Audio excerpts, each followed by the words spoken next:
This is a New Zealand pie made in Latvia with Latvian ingredients. I am determined to introduce the single serve kiwi pie to this country so I can drive from where I'm living in Stranci to Riga, stop in Ragana at the Circle K and pick up a pie just like I can in New Zealand. Just a quick anatomy of a meat pie. We've got pastry on top, which is flaky pastry. We've got meat and gravy in the middle, and on the side we've got a short crust pastry that holds it all together so you can eat while you drive. And this is quite important. Slightly dangerous, yes, but these are designed to be eaten on the go.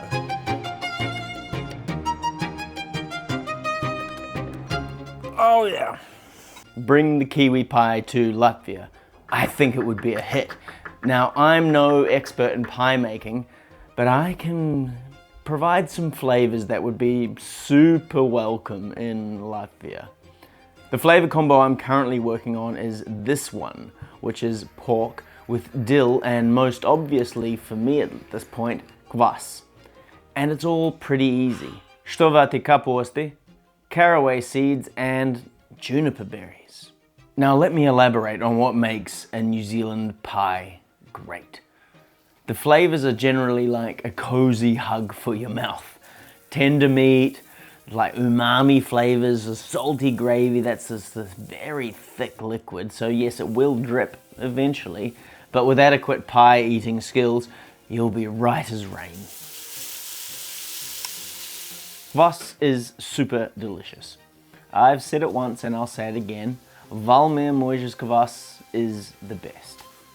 They don't pay me to say that, although I wish they did. So once you've fried up the pork and toasted the garlic, just deglaze the pan with a bottle of kvass.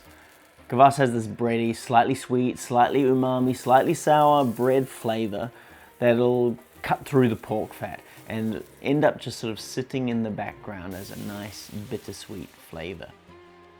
And then the juniper berries and the caraway seeds, which together echo the broadly bittersweet flavor of the kvass with the sweeter notes of the caraway sitting nicely, really nicely with the pork. And do you see what we're building here? This is the architectural brilliance of a classic kiwi pie with the more intricate flavors that often come with Latvian food united together.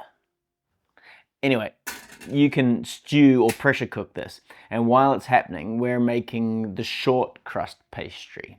This is the bottom part, and I'm by no means any sort of pastry expert, so this didn't turn out as well as I would have liked it to, but we plow on. I can refine this later. So I basically cut the salted butter into the flour and knead it. And I think this is actually under kneaded because I ended up with a less sort of stretchy dough, which can get a little bit of a crisp on the bottom, a la the New Zealand pie, and more of a good tart crust. So I'll work on that and report back with a link in the description for the recipe that I settle on. But ultimately, it looks roughly like this. So stick it in the fridge to chill. So after about half an hour, the meat is tender. You can just add kvass and kaposti to the pan, the meat and a flour slurry to thicken it all up. Now because of the sauerkraut, it's a bit too sour, so I added a bit of sugar to sort of balance it out. And now, after seasoning, the sauce, it's looking bang on. And we just let that all cool down. New Zealand style pie tins aren't available in Latvia. I actually intended on bringing some from New Zealand, but forgot. This is a problem we have to solve. For now, these pastel de nata looking tins I got from Gemos are the closest I could get, but still not suitable. A New Zealand pie tin is heavy gauge. It's about 3 times thicker, so they hold the heat way, way better. And as a result, the pie crust gets a really good toasting, and it's just better in every way. These don't do that. but they're fine for now. So the short crust goes in, the meat, and then a decent helping of fresh dill at this point, and close it up.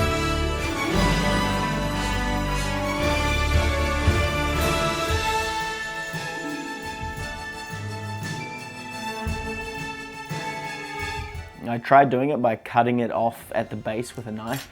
This isn't advisable if you're using this sort of tin. You want something with a flat lip on it because you want to be able to press out a really good seal. So if you've got a tin like this, just fan it out gently over the edge and press those edges together well. Score the pastry a bit, brush with egg, and then get them into the oven.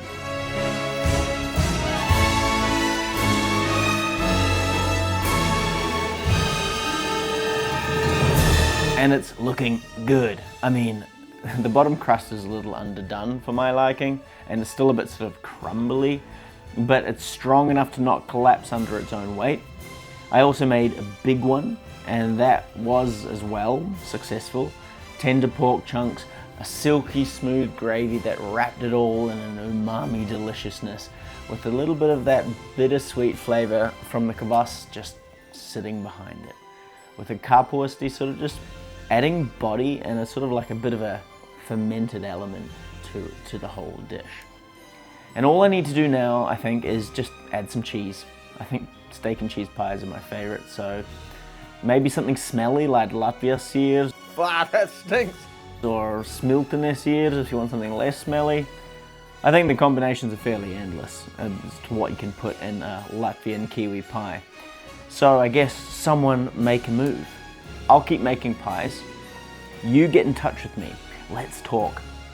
Because I want a pie in Ragana when I drive to Riga.